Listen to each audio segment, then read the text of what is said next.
नमस्कार, अन्नपूर्णेश्वरी चॅनलमध्ये आपल्या सर्वांचे स्वागत आहे। मी सुजाता।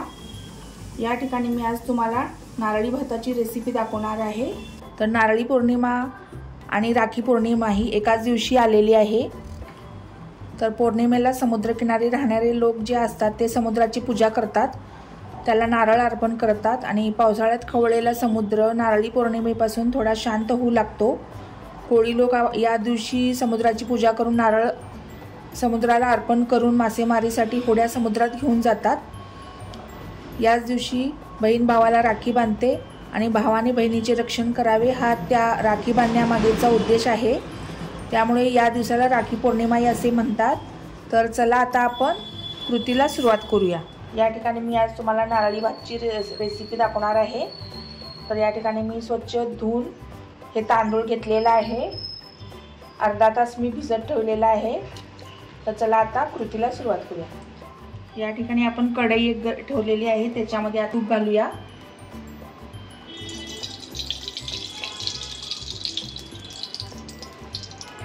आणि आता त्याच्यामध्ये 5-6 लवंगा घालायच्या आणि हा तांदूळ आपण अर्धा तास भिजवून घेतलेला आहे तो आता घालून चांगले त्याला तुपामध्ये परतून घ्यायचा आहे।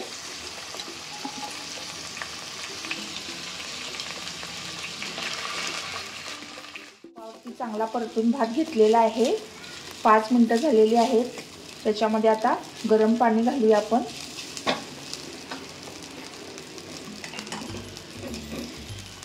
एका वाटीला मी 1.5 वाटी पाणी घेतलेलं आहे। हा भात पहिल्यांदा आपल्याला शिजवून घ्यायचा आहे आणि ह्याच्यामध्ये चिमूटभर मीठ घालायचं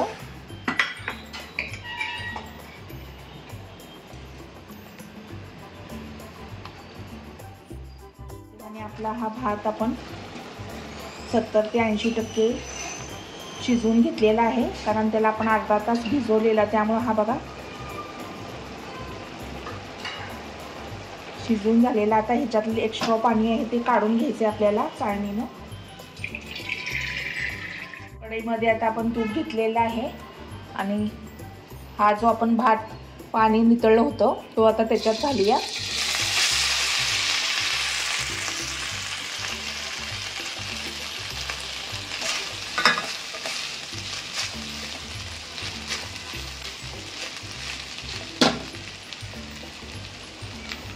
आता 1 वाटी मी गूळ घेतलेला आहे,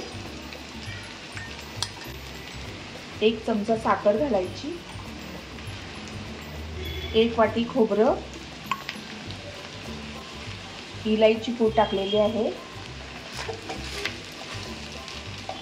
आणि आता त्याला चांगलं गुळ असल्यामुळे त्याच्यामध्ये पाणी सुटतं आणि त्या गुळाच्या पाण्यामध्येच हा भात आपला चांगला शिजून जातो। वरून आता थोडंसं तूप सोडूया।